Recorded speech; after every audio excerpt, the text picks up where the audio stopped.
Hi everyone, so we're now going to continue to discuss hybrid orbitals of different types. The one that I talked about in the previous video is the sp3 hybrid orbitals, and remember that to illustrate how that particular hybrid orbital was formed, I used the example of CH4 and mentioned the fact that CH4, the molecule, has four equal bonds, bonds that are all of equal length, the CH bonds, and the angle we know is 109.5 degrees, and then we would not be able to come up with this model if we were to just use the standard atomic orbitals of carbons and hydrogen, because that would have predicted a CH2 molecules because there's only two single electrons. So in order for us to be able to come up with this model, we have to promote one of these electrons to the empty p orbital here, thereby coming up with four single electrons, which then would allow us to have four bonds on the carbon. But that's not enough. Then what we have to do is hybridize those four orbitals together to form four new hybrid orbitals that are called sp3 orbitals, and all those four sp3 orbitals then have the same characteristics, and as a result you get a molecule that basically have the same, have the same bonds. All four bonds are identical, which is exactly what we observed experimentally.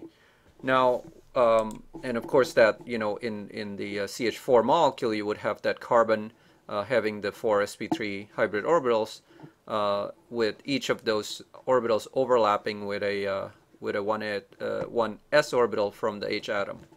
Now what I want to talk about now are other hybrid orbitals that are formed in other molecules, and I want to show examples of each one of this. So we're going to start with first the sp orbitals, which is illustrated by the BeCl2 molecule. Okay, so BeCl2, again, it is a molecule that has a Lewis structure that's shown here. You could draw this Lewis structure on your own at this point. Beryllium, remember, is one of those exceptions in the Lewis structure. It's allowed to have fewer than 8 electrons. It only has four electrons in this case, but this molecule we know exists. And it has an angle of ClBeCl that's 180 degrees. It's a linear structure. If you were to look at the electron configuration of just beryllium itself, beryllium is in the second period has an atomic number of 4. In other words, it has 4 electrons, so its electron configuration would have been 1s2, 2s2. Okay, the 1s2 is not shown here in this diagram, but the 2s2 is shown. But again, the implication is that because there's no single electron here, in fact, if you were to just use this simple valence bond model, you actually wouldn't be able to come up with this molecule, because you would have predicted that Be would not form any molecule at all, because it doesn't have single unpaired electrons. However, we know that this exists, so the explanation for that is that we can create hybrid orbitals with beryllium, and the way we do that is we would, as we did in the previous example with CH4, we would take one of these electrons and promote it to the next level orbital, in this case a 2p orbital. So we'll take one of these 2s orbital and promote it to 2p, such that now we have two single electrons, right, in two different orbitals.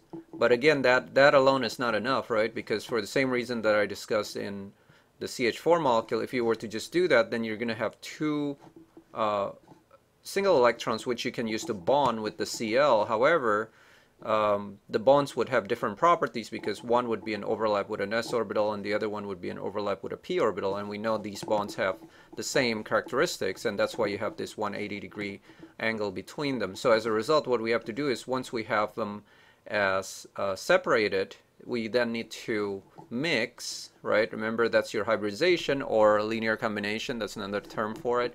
We would linearly combine these two wave functions, the s and the p, together to make something called the sp hybrid orbital. Okay, and because we have two orbitals that we use to that we combine, we also get two orbitals as a result. The two orbitals are both called sp orbitals, and they both have the same they both have the same properties.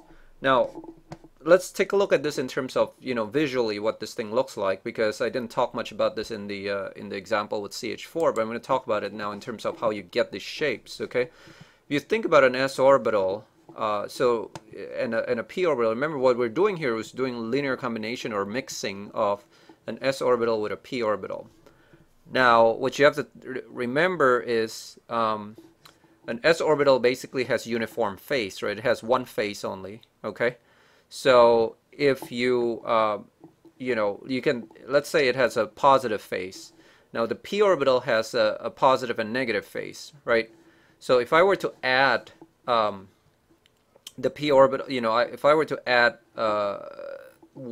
s orbital with the p orbital, right, doing my linear combination, the positive phase of the s would add with the positive phase of the p to make a much bigger positive, right, on one side. On the other side, the negative phase of the p would sort of cancel out with the negative phase of the s, resulting in a much smaller lobe on this side. But you still get two lobes, except that one lobe would be really big and the other lobe will be really small. So hopefully you can see that, right, in terms of adding these two wave functions together. And in fact, that's what you see. One of the sp orbital looks like this. One side is really big, right? That's the positive phase, and the other side is really small. Well, what about the other side? What about this thing? Well, when you're doing linear combination, you're doing the addition, and you're doing the addition of the two waves, the two wave functions. One is, you're doing the addition with the same phases, and the other side is you're doing sort of, that could be visualized as a constructive interference. And the other side, you can do a destructive interference, where you're basically subtracting one wave function from the other one. And if you do that, then that's sort of the same as adding the negative phase. In other words, you can visualize as adding one s that's negative in phase, which means that the positive of the p and the negative of the s would sort of cancel out, right, making it a smaller lobe. And then the negative phase of the s and the negative phase of the p would add up together, making it a bigger negative lobe. So as a result, you're going to get this shape right here, which is a big lobe on one side and a small lobe on the other side, okay? And so if you combine these two, so these are your two sp orbitals, okay? And I just want to highlight that because, so for you to understand where that shape comes from. Now again, when you have an orbital that looks like this, an atomic orbital that looks like this, basically what that implies is that there's very little probability. Remember, the electron density corresponds to probability. There's very little probability of finding an electron on this side, right? For this particular orbital, most of the electron will be on this side. And similar with this one, there will be very little probability of finding an electron here. Most of the electron will be here, okay? Now, going back to the case of the BE, if I have these two electrons, then basically I can just say that one electron will be located here and the other electron will be located here. So if I combine this in one picture, my BE now looks like this, right? And a lot of times, as you see here, in order to make the picture a little clearer, people usually just going to delete that small little bit of the sp orbital, just because that, there's very little probability of finding the electron there anyway. Most of the time the electron will be visualized, would be located on this side. So you're just going to make the assumption the electron is here and the electron is here, okay? And then, so that's your BE atom. And then what happens then is you have to, you can then imagine the BeCl2 molecule is basically an overlap of the hybrid orbitals from the Be with the standard atomic orbitals from chlorine. And if you work out the electron configuration of chlorine, you'll find that it has one of the three p orbitals contains a single electron, and that's the orbital that's going to be used to overlap with the sp orbital from beryllium. So then what you have is, here's your 3p orbitals from the chlorine, and they overlap with each one of them with the sp orbitals from beryllium, forming your BeCl2 molecule. And of course you can see from here that it has a linear structure because this sp orbital is exactly 180 degrees. The lobe, this lobe and that lobe is exactly 180 degrees. So you might ask, why is it 180 degrees? Because the p orbital is 180 degrees from each other, and this sp orbital is a result of adding the p with the s, and the s is uniform, as I said earlier. So the shape that you see in the hybrid is actually completely based off the the constituents atomic orbitals. So this should hopefully make a lot of sense, because you're not really getting anything that's different from what you saw before. It's different shape just because the way these things are being added, the phases are being added. Okay, so this is then your BeCl2 molecule. Now I want to mention here that when we're doing our linear combination earlier and we're doing our promotion, the electron is promoted to one of the p orbitals. The other two p orbitals are unused in terms of mixing, right? Because we don't need to mix all four of them, because only two of them contains the electron, so we don't really need to include these other two in the hybridization step or in the linear combination step. So as a result, you have these two sp orbitals, but you also still have the two p orbitals, and they're at higher energy, but they're still there. They're unused in the hybridization. And this is an important concept later on when we talk about multiple bonds, molecules that have multiple bonds between two atoms, because that's where those extra electrons in the multiple bonds, the double bond or triple bond, will go to, because there's these orbitals, they're still there, and they're not used at this point. They're not used in hybridization. In the molecule BeCl2, these orbitals are empty, right? Because there's no need to, there's no double bond in BeCl2, there's no triple bond.